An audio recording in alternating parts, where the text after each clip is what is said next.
What's up, everybody? I'm Blessed and Free. Welcome back to another episode of DOC TV. So I appreciate all the continued support. You guys already know what it is on this channel. I bring people on that have been to prison, been to jail, have crazy stories, but have turned their life around. And that's exactly what we got today. If you're new, though, and you're tuning in for the first time, man, do me a solid, hit that subscribe button and turn your post notifications on. So, man, for the people that don't know who you are, I know you got a YouTube channel, you got a crazy story. Just go ahead and introduce yourself to the people watching. Just tell them your name and where you're from.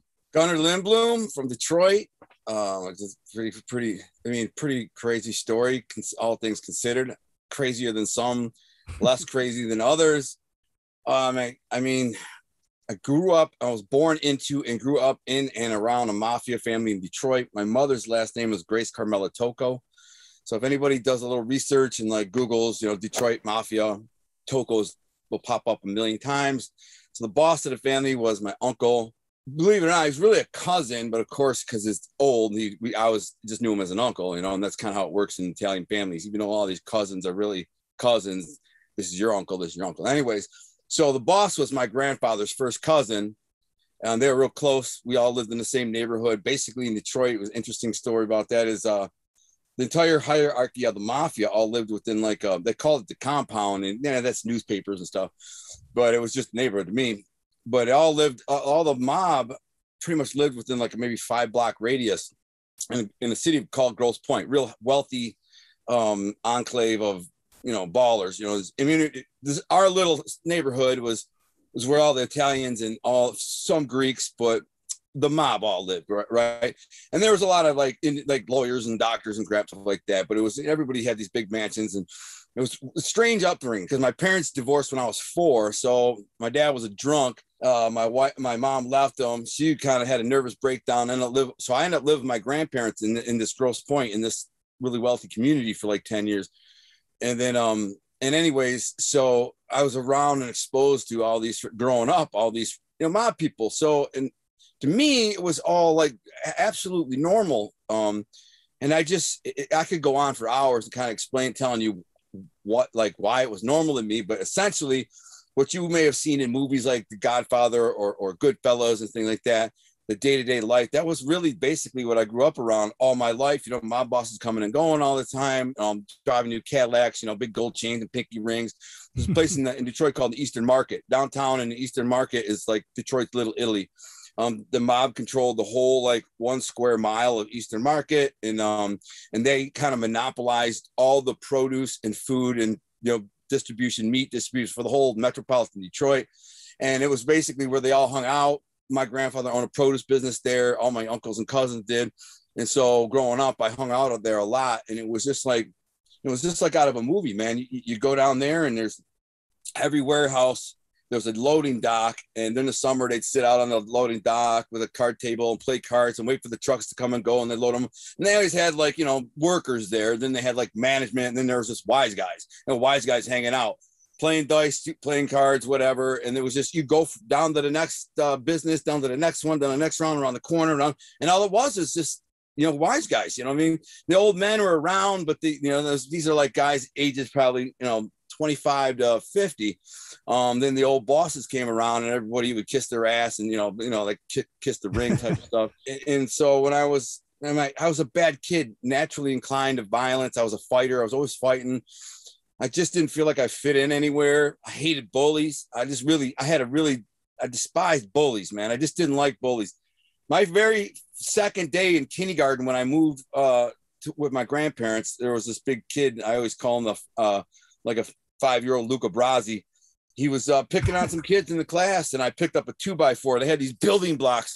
They're 2x4s type of things, building blocks for kids to build stuff with or whatever. And I freaking started clobbering this kid with it, just because he was picking on the kids and taking all their stuff. And so I got suspended. I was 2 days in first grade. 2 days in the first grade. And then it was just a nonstop progression over the rest of my life, really, where I was constantly getting expelled and getting in trouble and always fighting and wilding out. And then it's kind of funny that you said that, because I grew up the same way you did. My mom was an alcoholic. My grandparents raised me. And I always felt from a young age, man, growing up, I always had some chip on my shoulder. Yeah. And looking back, I think I was envious of people that had it like, normal. Had it normal. So did you feel that type of way when you were growing up? Dude, you have no idea. Cause not only did I not have it normal, to give You you had an it rough. idea is when I was second or third grade, I had a little crush on this girl. I can't even remember her name. And she didn't invite me to her birthday party. And I said, well, how come you didn't invite me to your birthday party? And she was like, oh, my mom says you're in the mafia. I didn't even know what the F the mafia was. Whatever. So it happens again with a boy, a young kid who I was playing with, hanging around with. And then he says, he stopped hanging around with me.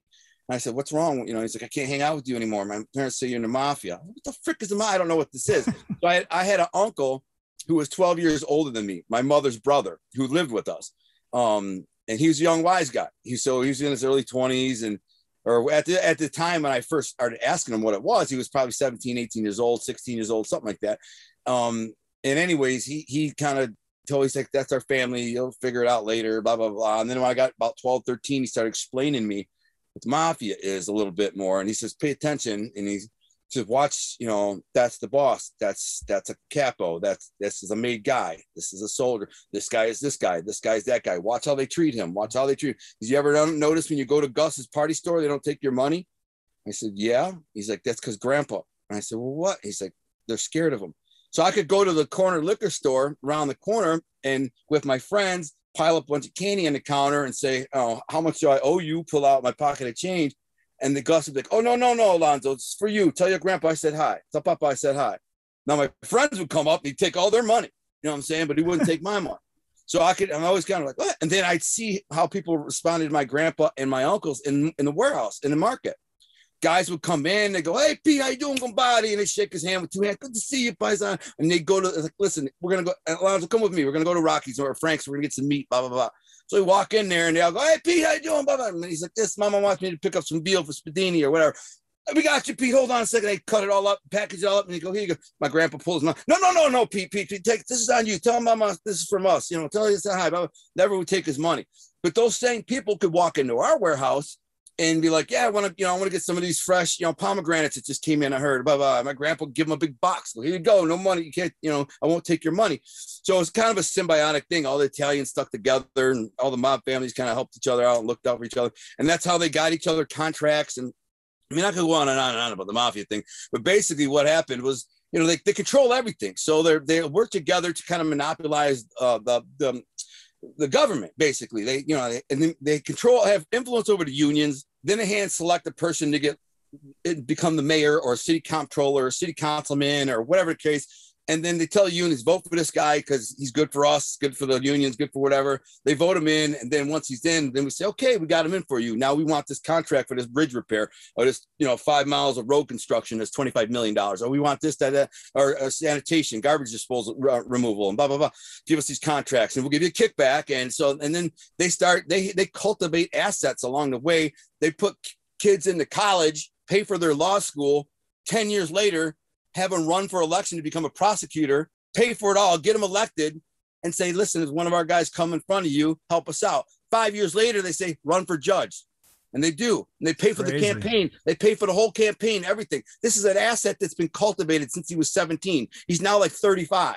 He's a judge. And he owes all to us. So what happens when... So they're breeding people, basically. Yeah, they cultivate them. They're assets. I mean, IRS, FBI, judges, prosecutors, city officials, dude, these guys, I used to work security at casino nights at the Hillcrest Country Club, Wolverine Golf Course, Gourmet House.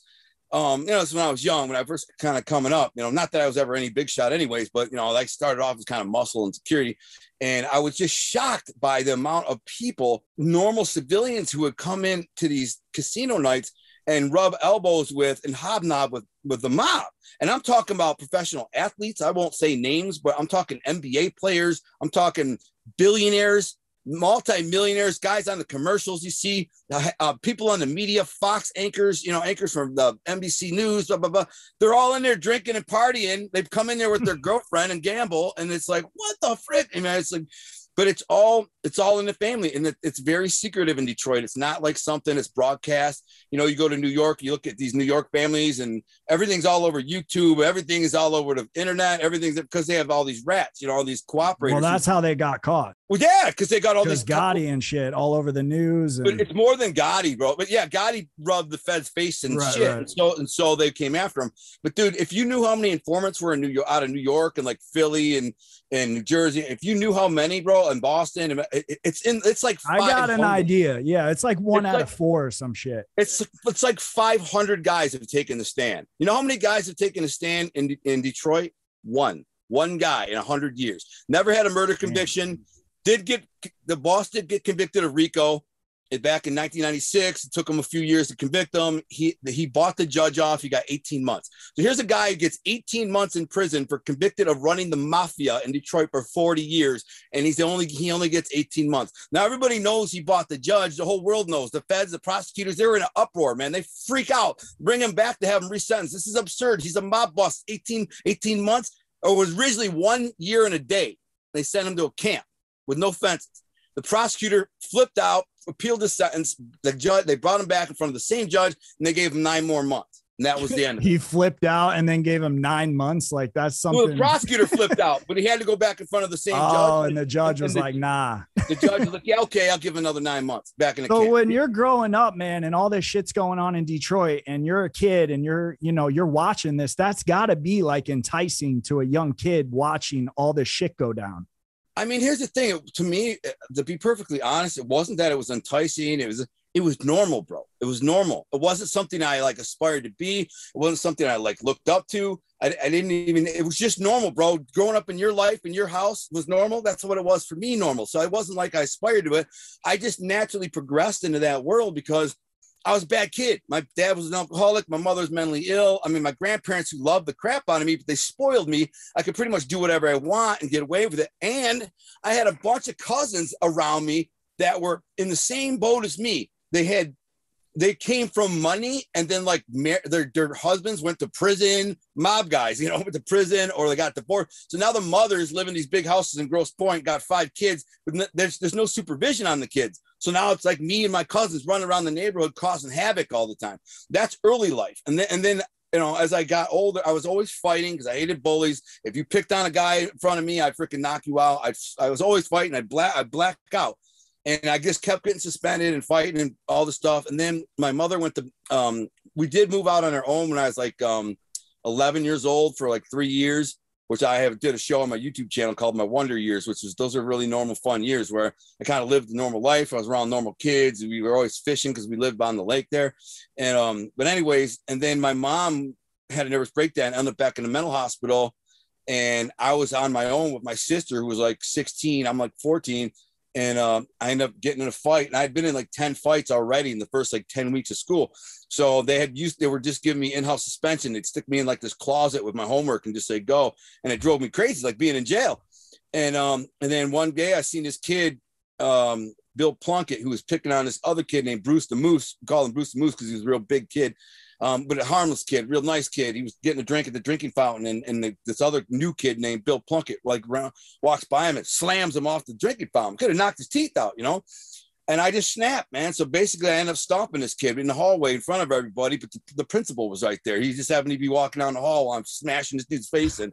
And so they, he saw how violent it was, and they expelled me. So, and they called my parents, and they didn't even they couldn't get a hold of my mom. She was in a mental institution. So they called my grandparents, and they said, well, to my grandparents, you got to go live with your dad now. And my dad was a drunk and a douchebag. So I went and lived with him. And then the trouble has continued, man. I failed 8th grade that year. I didn't do anything in school. I was just an idiot. I started smoking pot and I was drinking and I failed 8th grade. Now I come back to 8th grade a second time, and I'm like the toughest kid in the school, obviously. But I started selling drugs at that age because my dad wouldn't buy me food. So I hustled up on a guy to freaking front me a bag of weed, a quarter pound of weed, started hustling. And before you know it, I'm pumping this weed, not by a bunch, but maybe a quarter pound or half pound a week, but I'm making $600-800 a week at like 15 years old. That's good. I'm driving around on a moped, selling weed all day. And then I don't make it out of 8th grade. I get expelled before the end of the year. I get expelled indefinitely. And then they just pass me up to high school and say, let them deal with you. And then I go to school. I make it 9 weeks in high school before I'm expelled indefinitely. They won't want nothing part of me. I got busted in this ring of like stolen property thing that my douchebag friend frickin' stole a leather jacket from some locker and then sold to me, said it was his brother's. I wore it to school and I get busted with it, but I won't rat my boy out because I'm not a rat. So I get expelled. But anyways, my grandfather, who this is the first and only time I ever seen him try to flex his mob boss, mob persona. When he went to meet him and he said, I want my grandson to stay in high school and graduate. And they're like, we don't want him, Mr. Toko. Because he walked in and said, you know who I am? And they're like, yeah, we know who you are, Mr. Toko. And he says, well, I want my grandson to stay in school. I'm like, well, we don't want him. He's not welcome here. You know what I'm saying? He's a bad apple. He's a bad kid. And they didn't care what he was. So they just said, screw it. So now I'm 15 years old. I'm out on the street. My dad goes to work every day. Now who's left in society now? Everybody normal's in school. So who's not in school? Yes. Dope fiends, junkies, dropouts, losers, thieves, scams, scumbags. Everybody's a scumbag is out there. And they all want to buy drugs and stuff. So I start selling a little coke and selling weed to these guys. And I just drive around. And, by the time I'm 16, 17 years old, I got a freaking tricked out Mustang. I got a Ninja. I'm a beach bum, bro. Everybody's in school. I go to the beach and lay out on the beach. I go to the gym and work out. I started working out and I'm getting involved, working out. So anyways, then my uncle caught me selling weed, my mom's brother. And he said, you're selling bullshit weed. If you're going to sell weed, sell good weed. And he freaking brings me 10 pounds and goes, here, sell the good weed. That's a front. Yeah, he said, here. He caught me. He found a bag of weed because we had the same coat. He bought me this badass black leather bomber jacket, right? And he had the same one because I said to him, I like that jacket, so Christmas or something. He bought me one, this badass leather, right? He bought it a little big for me so I could grow into it too. And our sizes are about the same because he was older than me. So I came to every Sunday, I go to my grandparents for dinner, or every weekend, really. And I had a bag of weed and a bunch of money in my pocket. So he left to go to the market and put on what he thought was his leather. And then he goes in the pocket, finds like $800 and a freaking half ounce of weed.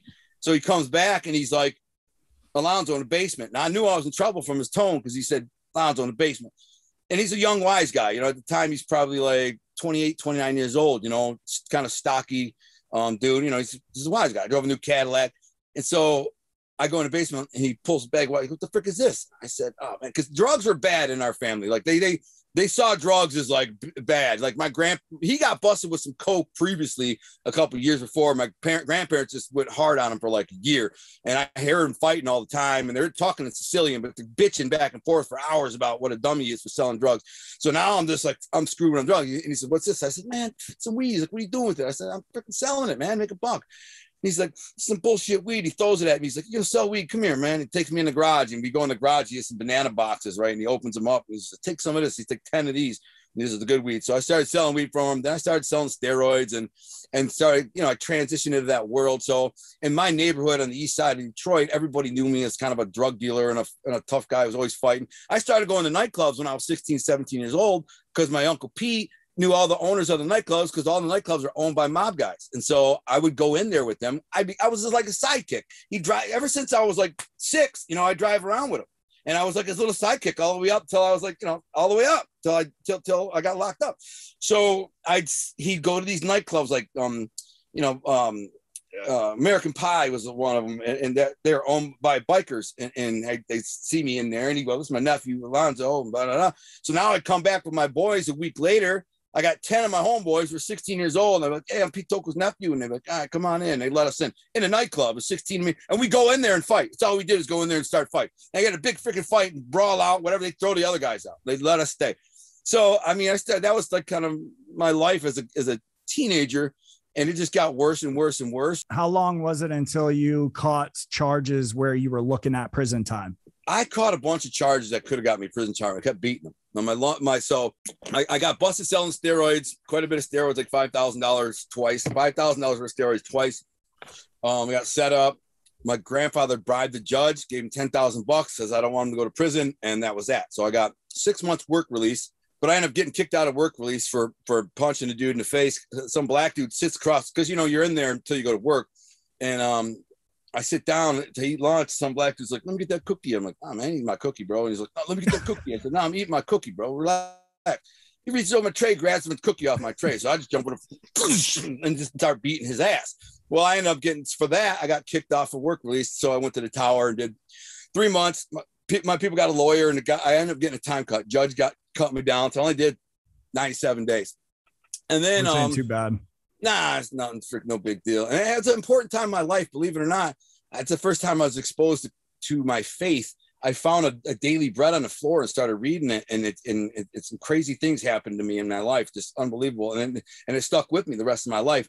My faith after that. And this was when you did the 90-something days, you found it. Yeah. I found a daily bread on the floor and started reading it every night. And it felt like it was talking to me. And then that's a whole crazy story. At the end of it, there was a bunch of blank pages, and I was going to see I never looked to the next day, never looked forward to the next day. I just read that night, every night. But tomorrow I was going to see the judge for a time cut, and I might not be here. So I'm like, you know what? I'm going to look at tomorrow's, what tomorrow says, right? I flipped the page, because there's like 20 pages left in there. I flipped the page and it was empty. All 20 pages was empty. So there's like a half a book, but that only went to the date. My last day I was in it. And like I said, everything had been talking to me every day. So was that like, now I'm going to get out? I just had a feeling because there's nothing there tomorrow. And I came back, and I got the time cut. I got out. For the people that don't know, man, when that was your first time doing a county jail sentence, is that's what you're saying? I did a couple of weeks before that, but yeah. And so what is jail like in Michigan? Because where I'm at, man, jail's like off the chain, man. So like, how was it in there when you went? I mean, you were young too. So were people trying you? Like, how did it go down? Not really, man. I beat one dude up. Some black dude thought he was tough. I brought him in the cell and stomped him. And that was that. There was not really, I was a muscle bound kid. I was muscle bound, and I didn't take no shit. So the second somebody got tough, I just like, in the cell, let's go. And as soon as you do that one time in the pod, everybody kind of figures it out. The guy went in there, thought he could intimidate me. He couldn't fight worth a shit. I beat the shit out of him. He was trying to get out of the cell. I'm pulling him back in, but he was a loud talking, barking, tough. I thought he was a tough guy because he was like 30 years old. I'm like 18 or whatever it was. He thought he was going to punk me out, but I ended up getting his ass whipped. But anyways, it was bad, but it was, I can handle myself. I mean, I'm from the street, so it was no big deal. I was always fighting. I wasn't scared of nobody. But anyways, so around that time when I got out of jail, this is where the turning point was for me. I have uncles that if you Google them up, if you look into them, they're kind of famous. So one of them's guys named Tony Giacalone. So his daughter married my cousin, and he was the number one suspect in the Jimmy Hoffa disappearance. So he's big then. Yeah. He's a big deal. He was a street boss of the Detroit Mafia for like 40 years. So a street boss. He basically was the face of the Detroit Mafia. He was the boss. Now you had the boss consigliere and you had the underboss. These guys were administration. They didn't fraternize with anybody on the street. They didn't talk to nobody. They didn't see they lived in big mansions and just, they waved the wand, man. And that's it. But Tony was in the street. He controlled all the gambling. He controlled a lot of the drugs. Big drugs, huge drugs, cocaine and heroin by the ton. Just the guy made, I can't even imagine how much he made, but they say the boss was making 10 times more than Tony Jack. And I can't even imagine that number. But to give you an idea, when Jack Tocco, the boss, died in 2014, the FBI believed his net worth was about $100 million.